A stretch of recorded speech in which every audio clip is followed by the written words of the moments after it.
A UKIP candidate who once wrote that he wouldn't even rape a female Labour MP has refused to apologise for his controversial comments.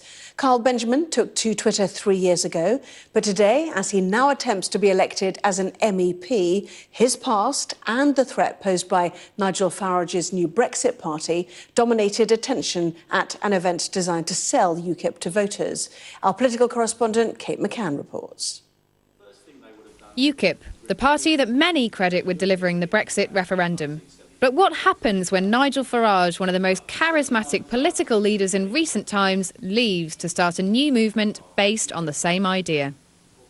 Gerard Batten, the party's new leader, believes the government's failure to deliver on Brexit will give UKIP a boost in the polls. But the figure of Mr Farage looms large. If you think I'm standing aside for somebody on this personal ego trip, then I'm afraid the voters can forget it. They've got to make a choice between a real party or a phony party. Mr Farage has warned that his old party has become loutish. He's wrong about UKIP, he's wrong about what UKIP is now. We're not far-right thugs. For heaven's sake, I'm a practising barrister. I'm a highly respected pillar of society. I'm not covered in tattoos. But new candidates have left the leader with questions to answer. One, Carl Benjamin, tweeted a controversial comment about rape. You said it was a satirical comment. What did you mean by that? Well, go and ask Carl Benjamin. This is a 3-year-old tweet that he did in the context of some Twitter trolling of what people were doing. No, I'm not asking about the comments he made. I'm asking about your defence of his comments, because he remains a UKIP candidate and you are the leader of the party, and so you have made a decision to keep him as a candidate. He has made an ill-considered remark. And if you were going to stop people taking part in public life or anything else because of some stupid, ill-considered remark of several years before, then I don't think you'd have anybody in Parliament or anywhere else in public life. That kind of comment, though, has prompted some concerns. How many times are you going to ask me the voters? same question? How many times are you going to ask me the same question? Thank you very much.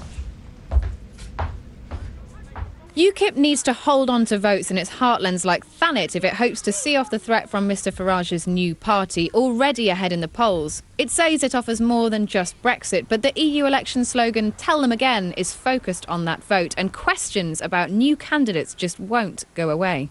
I asked you earlier on today about your decision to defend your candidate and his suggestion that he wouldn't even rape Labour MP Jess Phillips. So I would like to ask Carl Benjamin why you think it is acceptable to say on Twitter that you wouldn't even rape a female Labour MP. Because I don't think women are any different to men in the way that we should treat them.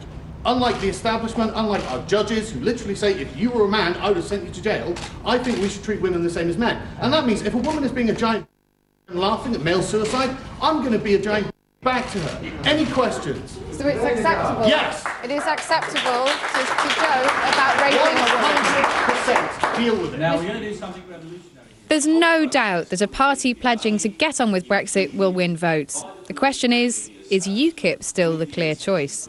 Kate McCann, Sky News. Last time the European elections were held, it was UKIP which won the most UK votes. Today, the leader of a rather different post-Farage UKIP said his party is still the authentic voice of Brexit. Gerard Batten shared his news conference with two candidates with some pretty provocative views and some very provocative language too, which we should warn you about. It wasn't long ago this party was winning elections, polling 4 million votes and tempting Tory MPs to its ranks. People say UKIP is dead. It isn't dead. We're very much alive. But the years since that referendum have not been kind to UKIP, though its leader insisted today its role and its reach remains the same. UKIP is the authentic party of Brexit. We're the true party of Leave. And I would argue that it was UKIP boots on the ground, and certainly Nigel Farage on the TV, and lots of other people who achieved that Leave vote. But to win again, they'll have to do it without Nigel Farage. In 2014, he led UKIP to victory in the EU elections. 5 years on, his rival Brexit party is beating UKIP in the polls, and 21 of the party's 24 MEPs have quit too. In part, they say, due to decisions like this. I thought you'd enjoy a bit of controversy as well. UKIP revealing two new candidates describing themselves as YouTube comedians. On the left, Mark Meechan, convicted last year for teaching his girlfriend's dog the Nazi salute. And on the right, Carl Benjamin, who once tweeted Labour MP Jess Phillips, "I wouldn't even rape you." Those hoping for an apology for that were left disappointed. I think we should treat women the same as men. And that means if a woman is being a giant bitch, I'm going to be a giant dick back to her. Any questions? The question for UKIP's leader, will this plan work? Why would moderate Leave voters back a party like this, one advised by Tommy Robinson, who's a convicted criminal and founder of the English Defence League, someone who stands on a ticket as a comedian who says that it's OK to say, "I wouldn't even rape a Labour MP"? There's lots of grown-up people out there in the general population who are going to say, do you know, I think that bloke said something really stupid. But by the way, 90% of the rest of the stuff that he says is quite sensible, so it's not a bad idea to actually vote for him. But the MP targeted by Carl Benjamin's tweets says voters will not be fooled by that defence. The bar is so low at the moment for what we will accept in our politicians. This is like a man walking up to me in the street and shouting abuse about whether he would or wouldn't rape me. UKIP and controversy have long stood side by side, but it's now relying on a very different generation to help repeat past glories. Daniel Hewitt, News at 10, Westminster.